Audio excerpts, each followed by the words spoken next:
When construction workers found a German POW's skeleton buried beneath her grandmother's farmhouse, Sarah Chen discovered a locket with her grandmother's photo in his pocket. 60 years of silence shattered as Sarah uncovered the truth. Her grandmother had loved this prisoner, buried his secrets, and made an impossible choice that would haunt 3 generations. The sledgehammer hit the basement wall for the 3rd time, before the foreman noticed something wrong. Dust cleared to reveal not concrete but wood, rotted and ancient, concealing a space that should not exist. Construction workers demolishing the old Brennan farmhouse outside Lincoln had found remnants of lives passed before: old bottles, newspapers, rusted tools. This was different. Sheriff Tom Brennan, no relation to the property's original owners, arrived within an hour. The workers had stopped immediately after seeing what lay in the hidden crawlspace. Bones, unmistakably human, wrapped in what had once been cloth but was now barely more than threads. Beside the remains lay a corroded metal tag stamped with German text and a number. The coroner confirmed what Tom already suspected. These were old bones, decades old, and the tag identified them as belonging to a German prisoner of war. Hauptmann Klaus Weber, service number 84723, reported missing from Camp Atlanta in September 1943. Tom called the Department of Defense. Cases involving foreign nationals, even dead ones from wars long finished, required federal attention. They sent Dr. Example back in table. Sarah Chen, from the Defense POW MIA Accounting Agency, a specialist in identifying remains and investigating historical military disappearances. Sarah arrived 3 days later, expecting routine work. German POW attempts escape during the war, dies in the attempt, body hidden by farmers who feared legal trouble. She had closed a dozen similar cases. This one felt different the moment she examined the remains. The skeleton showed signs of execution, not accident or escape attempt. A single bullet hole in the back of the skull, hands bound with wire that had left marks on the bone. Klaus Weber had been murdered. Then Sarah found the locket. Small, brass, tucked into what remained of Weber's jacket pocket. Inside was a photograph of a young woman, blonde, smiling, unmistakably American. On the back, initials E.R. Sarah's hands trembled. Her grandmother had been named Eleanor Reynolds before marriage. Eleanor Reynolds, who had lived in Lincoln during the war. Eleanor Reynolds, who had worked with German prisoners teaching English classes at Camp Atlanta. Tom noticed her reaction. "Is something wrong, Dr. Chen?" Sarah closed the locket carefully. "Sheriff, I need to see all property records for this farm dating back to 1940, and I need to see them now." Tom pulled the records that afternoon. The farmhouse had belonged to Robert and Eleanor Brennan from 1946 until 1985. Before that, Eleanor Reynolds had owned the property alone, inheriting it from her parents in 1941. Sarah stared at the documents, understanding that her investigation had just become impossibly complicated. Her grandmother had not just known Klaus Weber. The locket suggested something far more dangerous. The National Archives building in Washington held secrets in climate-controlled silence. Sarah sat in a research room surrounded by boxes marked Camp Atlanta, 1943 to 1946. She had requested everything, official and classified, using credentials that granted her access most historians would never see. Camp Atlanta had held 3,000 German prisoners, primarily Afrika Korps soldiers captured in North Africa. The camp operated smoothly according to reports, with prisoners working on local farms, building roads, and learning English in preparation for eventual repatriation. Geneva Convention standards were maintained. Red Cross inspections found no violations. Then Sarah found the incident report dated September 28, 1943.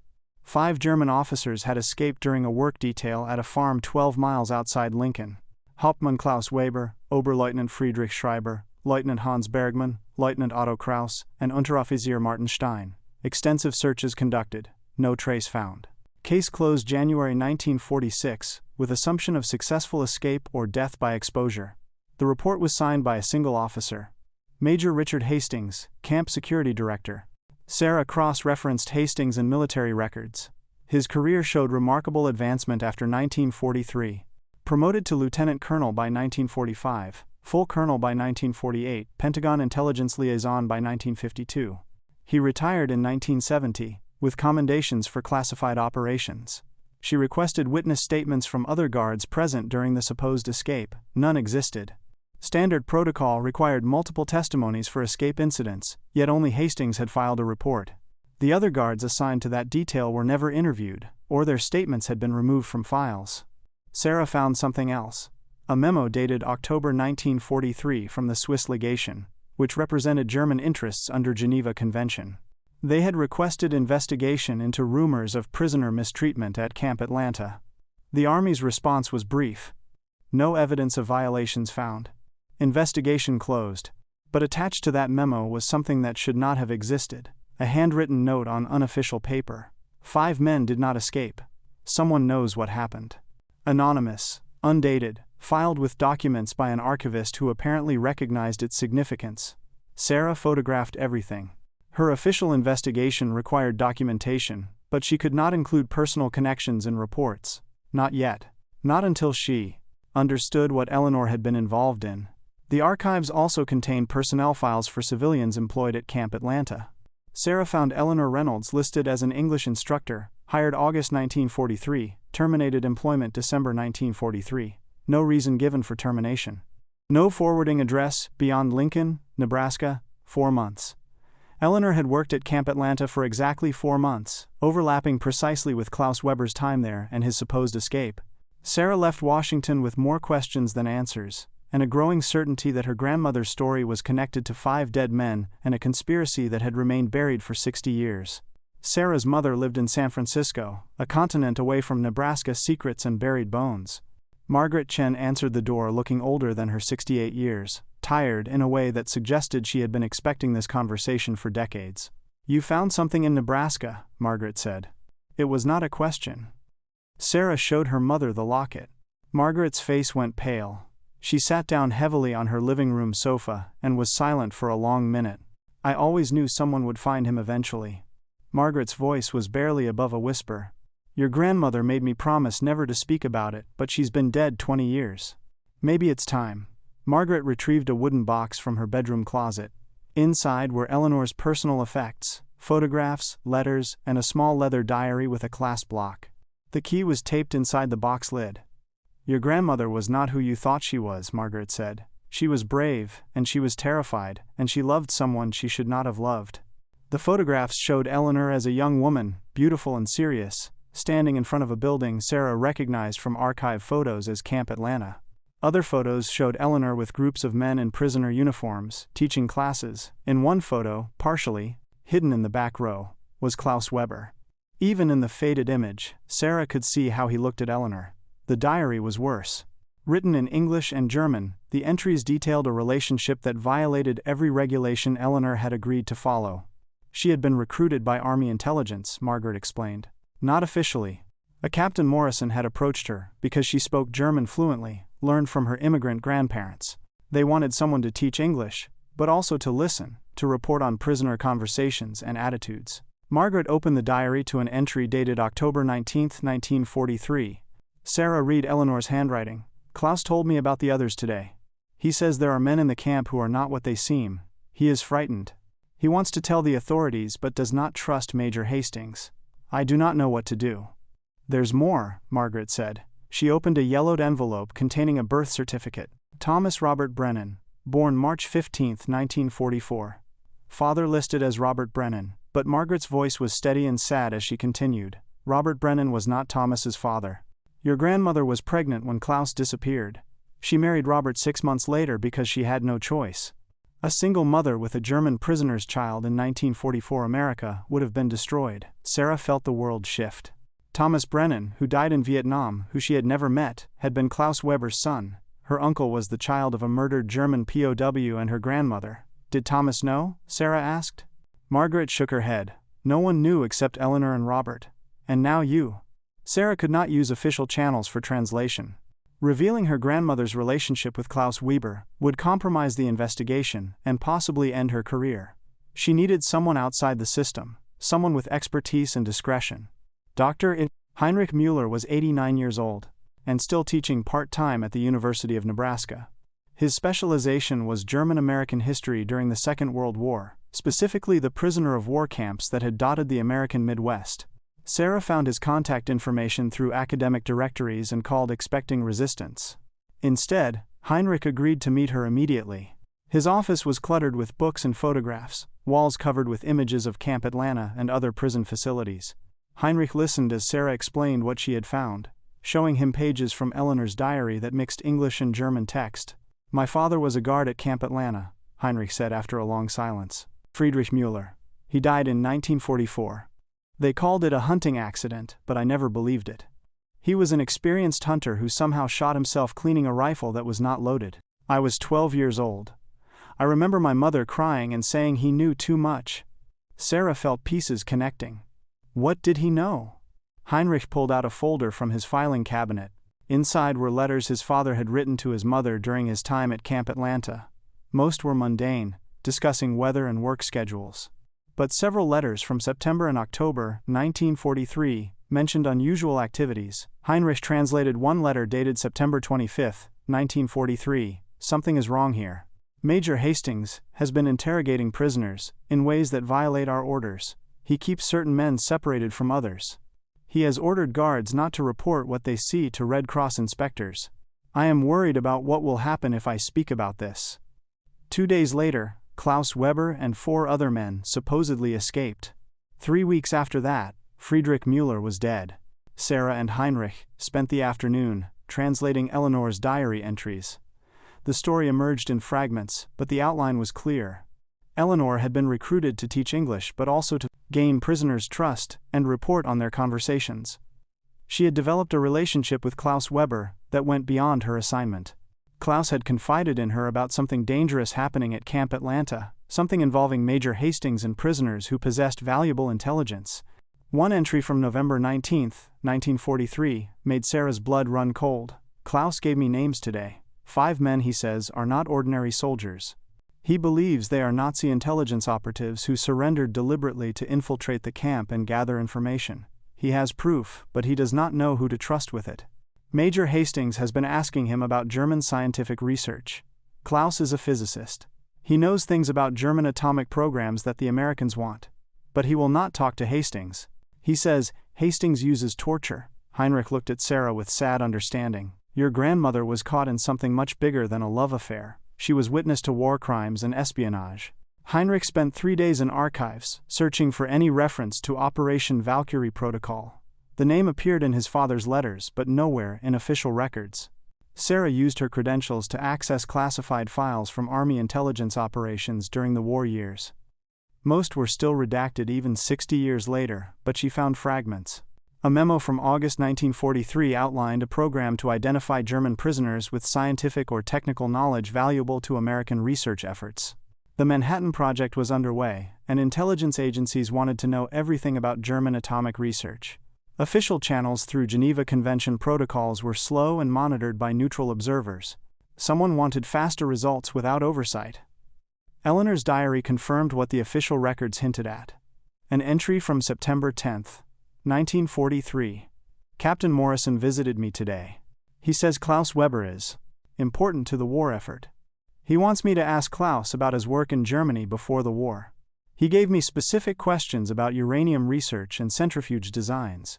I feel like I am betraying Klaus, but Captain Morrison says it is my patriotic duty." Klaus Weber had been a physicist at the University of Göttingen before being conscripted into the Wehrmacht in 1942. He served as a technical officer in North Africa before being captured at El Alamein. American intelligence had identified him through intercepted correspondence as someone who had worked peripherally on German atomic research. Sarah found a classified report from Major Richard Hastings dated September 15, 1943. Subject: Weber refuses cooperation despite extensive interrogation. Recommend alternative approach using civilian asset. Eleanor Reynolds, who has established rapport with subject. Request authorization for enhanced extraction protocols if civilian approach fails. Enhanced extraction protocols was intelligence language for torture. Heinrich pointed out that such methods violated both Geneva Convention and American military regulations.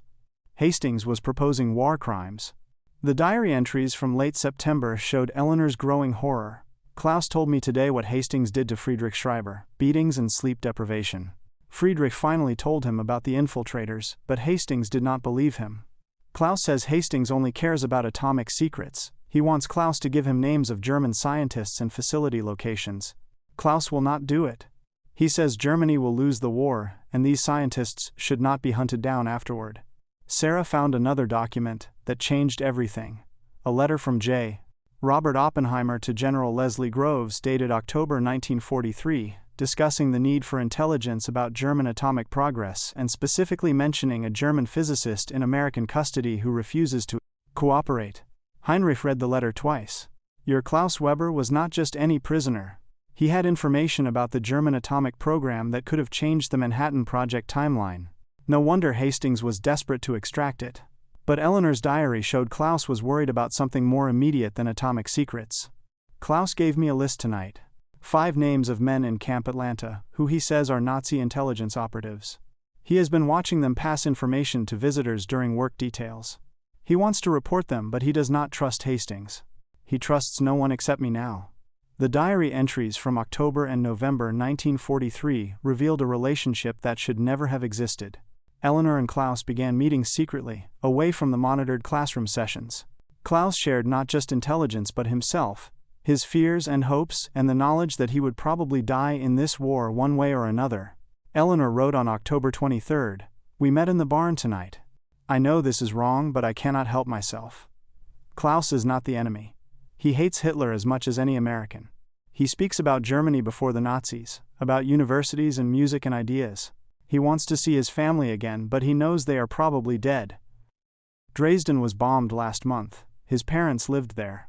Klaus had given Eleanor detailed information about the 5 men he believed were Nazi infiltrators.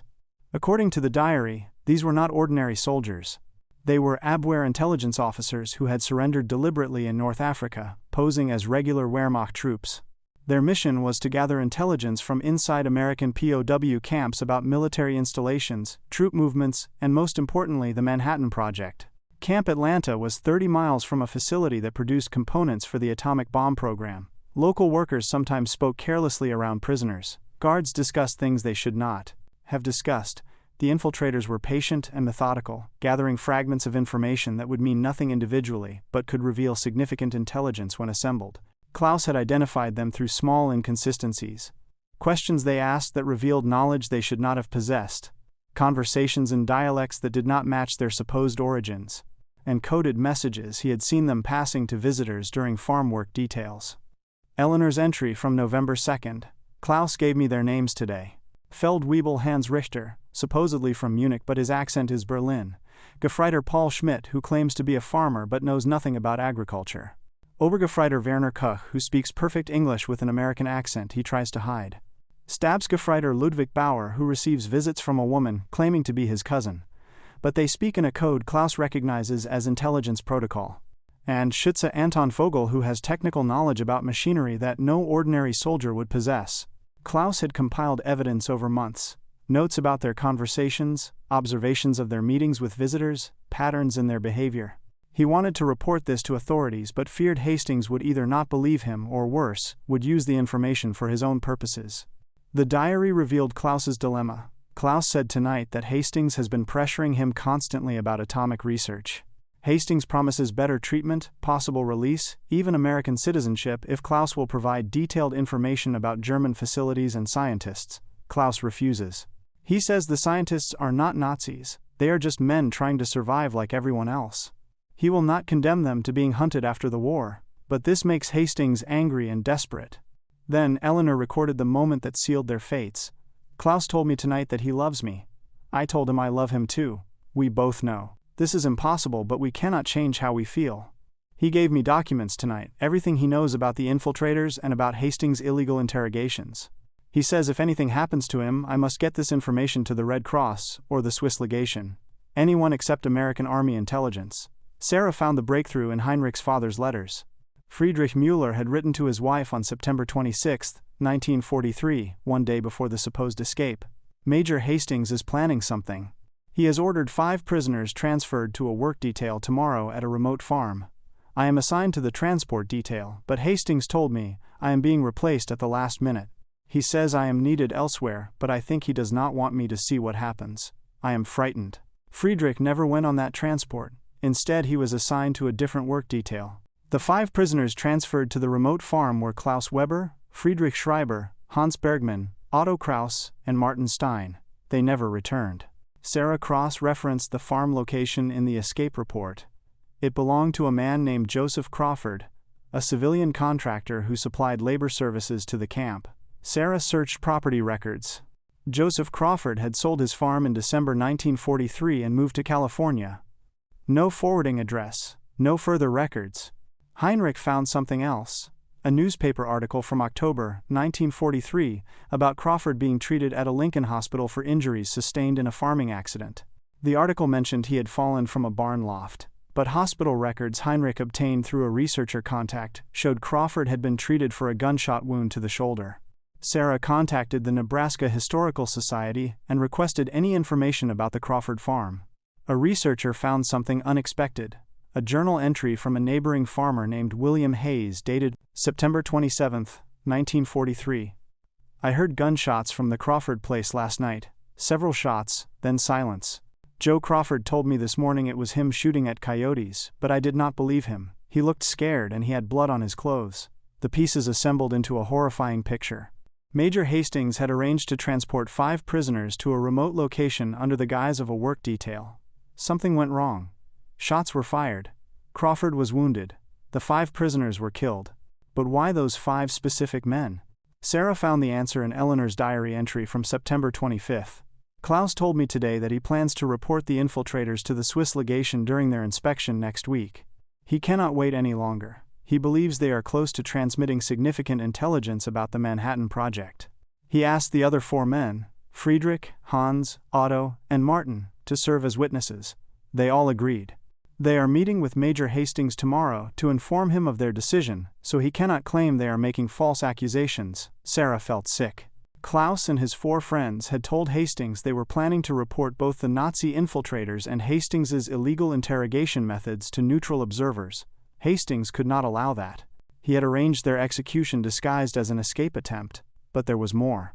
Eleanor's diary revealed the full scope of Hastings's operation. Klaus showed me documents tonight that he stole from Hastings's office. Hastings is running an unauthorized intelligence program.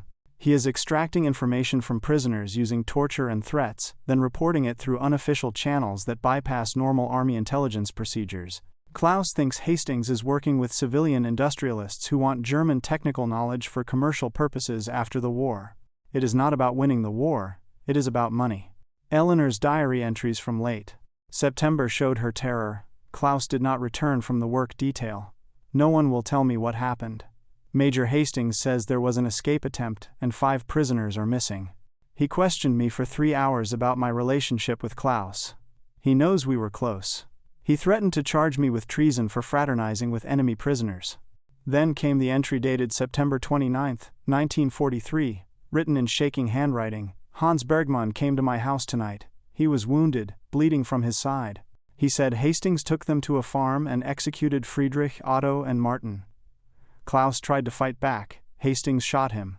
Hans escaped while Hastings's men were burying the others. He came to warn me. He says Hastings knows about the documents Klaus gave me. Hans died in my barn 2 hours ago. I buried him under the oak tree behind the house. God forgive me. Sarah read the entry 3 times before understanding the full implications. Hans Bergmann had not escaped. He had survived an execution attempt and died trying to warn Eleanor. She had buried him herself, alone, terrified. The next entries showed Eleanor's impossible choice. I am pregnant. I have known for 2 weeks, but did not want to believe it. Klaus's child. I cannot tell anyone. If the army discovers I had a relationship with a German prisoner, they will prosecute me. If people in town learn I am carrying a German baby, they will destroy me. I burned most of Klaus's documents tonight. The proof of the infiltrators, the evidence of Hastings's torture. I kept only his letter to me. I cannot let go of that. But Eleanor had not burned everything. A diary entry from October 5. I hid Klaus's list of infiltrators and his notes about Hastings's operation in a metal box. I buried it under the oak tree where Hans is buried. Someday perhaps someone will need this evidence. But I cannot risk keeping it in the house. Major Hastings has been watching me. He comes to town and asks people questions about me. He suspects I know something. Sarah asked Heinrich about the oak tree on the Brennan farm property. Do you think the box is still there after 60 years? Only one way to find out, Heinrich replied. But Eleanor's diary revealed something more immediate. Robert Brennan has asked me to marry him. He is a widower who needs help with his farm. He knows about the baby. He says he will raise the child as his own if I marry him before I start showing. It is a business arrangement, but he is kind. He says he does not care who the father is. He lost his own wife last year, and he understands loneliness. I said yes, what choice do I have? The final diary entry was dated December 19, 1943. I saw Major Hastings in town today. He stared at me across the street and smiled. He knows I am pregnant. He knows I married Robert. He thinks he has won because I am silent and afraid. But I will not forget Klaus and Friedrich and Hans and Otto and Martin. I will not forget what Hastings did. Someday the truth will come out. I am writing this down so that if anything happens to me, someone will know what really happened at Camp Atlanta. Then the diary ended. Eleanor never wrote in it again. Sarah's apartment was searched 3 days after she returned from visiting her mother.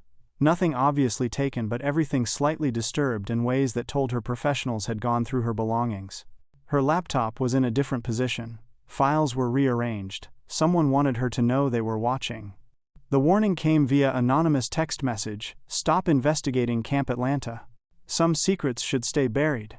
This is your only warning." Sarah called Heinrich. His house had been visited too. A man claiming to be from the Veterans Administration, asking questions about Heinrich's research into POW camps. When Heinrich asked for identification, the man had left quickly.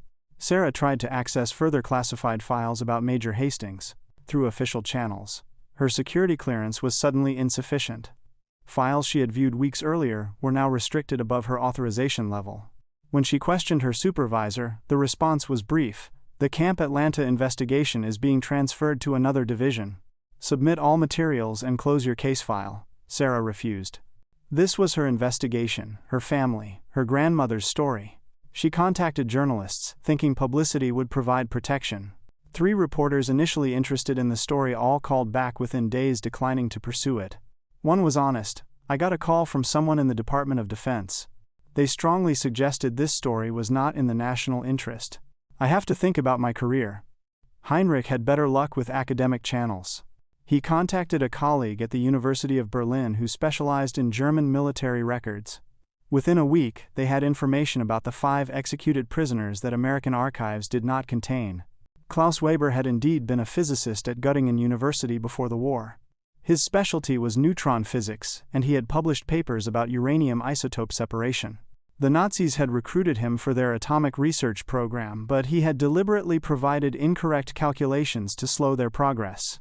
When he was conscripted into the Wehrmacht in 1942, it was partly punishment for his lack of enthusiasm for Nazi science. Friedrich Schreiber had been a lawyer in Hamburg who publicly criticized Nazi racial laws. He served in the Afrika Korps as punishment for his political views. Hans Bergmann was a teacher who refused to teach Nazi ideology in schools. Otto Kraus was a Catholic priest conscripted for his anti-Nazi sermons.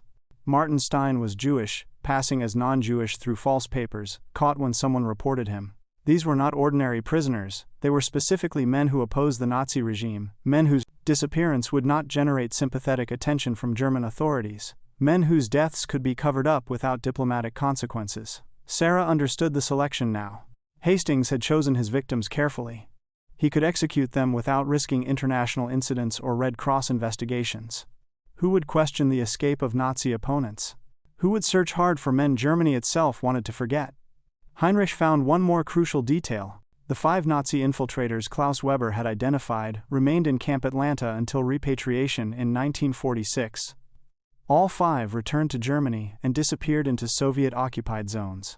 No records existed of what happened to them after that, but Heinrich's German colleagues suggested they likely continued intelligence work for the Soviets during the Cold War. Which means, Sarah said, that Klaus Weber died trying to stop Nazi spies who then went on to work for the Soviets. Hastings executed the men who could have prevented that because he was more worried about covering up his illegal operations than about actual enemy intelligence. Heinrich nodded grimly. "Your grandmother knew all of this. She lived with that knowledge for 40 years. Heinrich's colleague in Berlin provided one more lead. Eva Schreiber, widow of Oberleutnant Friedrich Schreiber, was still alive at 94, living in a nursing facility in Berlin. She had been trying for decades to learn what happened to her husband. German records listed him as escaped from American custody, presumed dead. She had never believed it. Sarah arranged a video call through Heinrich's university connections. Eva appeared on screen, elderly but sharp-eyed, sitting in a room filled with photographs of a young man in Wehrmacht uniform. Friedrich, Mrs. Schreiber, I am investigating what happened to your husband in 1943. I believe I know the truth. Eva listened as Sarah explained everything. The execution, the cover-up, Klaus Weber's attempt to expose both Nazi infiltrators and illegal American operations. When Sarah finished, Eva was silent for a long moment. In 1982, Eva finally said, I received a package. No return address, postmarked from America. Inside was Friedrich's wedding ring. I had given it to him before he left for North Africa. There was also a note typed on plain paper. It said, he died with honor, protecting what was right. The truth is buried in Nebraska. I never understood what that meant. Now I do. Sarah felt chills. Someone had sent Eva her husband's ring 40 years after his death. Someone who knew where Friedrich was buried and wanted his widow to know he had not simply vanished. Eva continued. Friedrich wrote to me through Red Cross channels until September 1943. His last letter mentioned a friend named Klaus Weber. He said Klaus was a good man who was trying to do something brave and dangerous. Friedrich said he was going to help Klaus even though it might cause trouble. That was the last letter I received. Did you ever try to investigate what happened? Sarah asked. Eva's expression hardened. Of course. The German government said he escaped and they had no further information. The American government said the same. The Red Cross said they could not investigate without evidence of wrongdoing. I wrote letters for years. No one cared about a dead German soldier. After my children were born, I stopped trying. I did not want to make trouble for them, but I never forgot. I kept Friedrich's letters and the wedding ring, and I waited. Heinrich leaned into the camera frame. Mrs. Schreiber, we have found where your husband is buried. We have proof of what happened. We can bring him home. Eva began to cry. 94 years old and tears streaming down her face. After all these years. I thought I would die without knowing. Sarah promised to keep Eva informed as the investigation continued. After the call ended, she sat staring at the screen, feeling the weight of 60 years of grief and unanswered questions. Heinrich broke the silence. Someone sent her that ring in 1982. Someone who knew the truth and wanted her to know Friedrich had not abandoned her. Sarah thought about timing. 1982 was 3 years before Eleanor died. Could her grandmother have sent that ring? Had Eleanor kept souvenirs from the men she had buried? The diary had not mentioned taking anything from Hans Bergmann's body, but perhaps she had. Perhaps Eleanor had spent 40 years trying to find a way to tell the truth without destroying her own family. The anonymous note made sense now. The truth is buried in Nebraska. Not just the bodies but the evidence Eleanor had hidden beneath the oak tree. Sarah and Heinrich returned to Nebraska with ground-penetrating radar equipment borrowed from the University Archaeology Department. The old oak tree stood behind what remained of the Brennan farmhouse, massive and ancient, its roots spreading deep into soil that held secrets. The radar showed anomalies.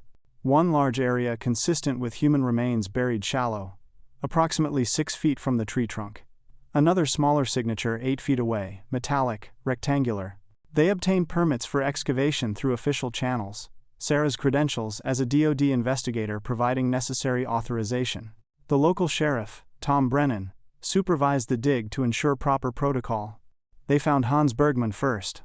Skeletal remains matching the description from Eleanor's diary. Evidence of a gunshot wound to the torso that would have been fatal within hours. Heinrich examined the remains with careful reverence.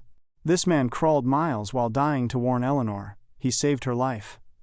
The metal box was buried deeper, wrapped in oiled canvas that had protected it from moisture. Inside were documents in Klaus Weber's handwriting. Detailed notes about the 5 Nazi infiltrators, dates and descriptions of intelligence they had gathered, names of American civilians they had contacted, coded messages Klaus had intercepted. Also in the box were pages documenting Major Hastings's interrogation methods, beatings, sleep deprivation, threats against prisoners' families, all violations of Geneva Convention. Klaus had been methodically documenting everything, building a case to present to neutral observers.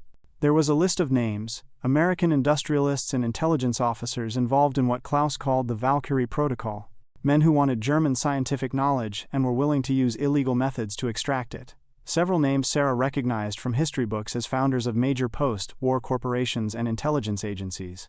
The final item in the box was a letter from Klaus to Eleanor, written in English. My dearest Eleanor, if you are reading this, then I am dead and you have survived. I am sorry for the danger I have brought into your life. I am sorry I will not see you again or meet the child I hope you are carrying. Please know that what I tried to do was necessary. The men I identified are enemy agents who will harm America if they are not stopped. The men I documented are Americans who betray their own values for profit and power. Both must be exposed. You are the bravest person I have known. You risked everything to help me when you owed me nothing. If you can safely reveal this information, please do so. If you cannot, then live your life and raise our child, and know that I loved you more than I feared death. Always yours, Klaus. Sarah read the letter 3 times, before carefully placing it back in the box. Heinrich was examining the documents about Hastings' network. These names, Heinrich said quietly. Some of these men became very powerful after the war. Intelligence directors, corporate executives, government advisors. If Eleanor had tried to expose them in 1943, she would have been destroyed. Sarah understood her grandmother's choice now. Eleanor had been 24 years old, pregnant, alone, facing men with the power to ruin her completely. She had chosen survival. She had protected her child. She had buried the truth and waited for a time when revealing it might be possible. That time had never come for Eleanor, but it had come now. Sarah faced the same choice Eleanor had faced 60 years earlier. The evidence was comprehensive and damning, but revealing it would create international incidents. Several men named in Klaus's documents were still alive, elderly but politically connected. Their families held positions of power. Corporations built on post-war opportunities those men had created would face scrutiny. Her supervisor at the Defense, POWs accounting agency, called her directly. Captain Chen, you are ordered to turn over all materials related to Camp Atlanta immediately. This investigation is now classified under national security provisions. You will sign non-disclosure agreements and cease all independent research. Sarah refused. I found my grandmother's evidence. I found proof of war crimes committed by American officers. I found 5 executed prisoners who deserve proper burial and recognition. Captain, you are jeopardizing your career and possibly facing criminal charges for mishandling classified information. Turn over the materials now. Sarah hung up and called Heinrich. They are trying to bury it again. Heinrich had expected this. I have contacted journalists in 5 countries simultaneously. If we release everything at once to international media, they cannot suppress it all. Sarah thought about Eleanor, silent for 40 years, about Klaus Weber, who died trying to expose the truth, about Friedrich Schreiber, Hans Bergmann, Otto Kraus, and Martin Stein, who died as witnesses, about Thomas Brennan, who grew up never knowing his real father or the circumstances of his birth. She made her decision. Release everything. The story broke simultaneously in Germany, Britain, Australia, and America. Documents proving American officers had executed German POWs to cover up illegal interrogation operations. Evidence of Nazi infiltrators who had successfully gathered intelligence and then worked for Soviets. Names of prominent Americans who had built fortunes on knowledge extracted through torture. The response was immediate and explosive. International investigations opened. Diplomatic protests filed. The German government demanded accountability. Families of the executed prisoners demanded justice. Sarah was fired from her position but hired immediately by the International Criminal Court as a consultant on historical war crimes. Heinrich's University granted him emeritus status and unlimited research funding. Eva Schreiber lived long enough to see her husband's remains repatriated to Germany with full military honors. The 5 executed prisoners were officially recognized as victims of war crimes. Their names were added to memorials in Germany and America. Klaus Weber was posthumously awarded recognition for his attempts to expose both enemy infiltrators and Allied crimes. Major Richard Hastings had died in 1998, but his family agreed to return his military honors and decorations. Several elderly men named in Klaus's documents faced investigation, though most were too old or infirm for prosecution. Their corporations issued apologies and established funds for victims of wartime injustice. Sarah arranged for Klaus Weber's remains to be buried at Arlington National Cemetery beside Thomas Brennan, father and son, together finally. She placed Eleanor's photograph between them, the locket that had started everything opened, to show both their faces. At the burial service, Sarah read from Eleanor's diary, "Some truths are worth any sacrifice." Klaus believed that. I tried to believe it too. But I chose survival over truth because I had a child to protect. Perhaps that was cowardice. Perhaps that was love. I hope someday someone will understand the choice I made and finish what Klaus started. Sarah closed the diary and placed it on the grave. I understand, grandmother. And it is finished. The investigation led to reforms in how classified operations were reviewed and how historical war crimes were handled. Eleanor's story became a case study in impossible choices during wartime and the long shadow of secrets. Sarah visited the grave often, sitting between Klaus and Thomas, thinking about the mission that had taken 3 generations to complete. Her grandmother had protected one truth by burying another. Sarah had honored both, Eleanor's love for her son, and Klaus's commitment to justice. Some missions take 60 years to finish, but they are always worth completing.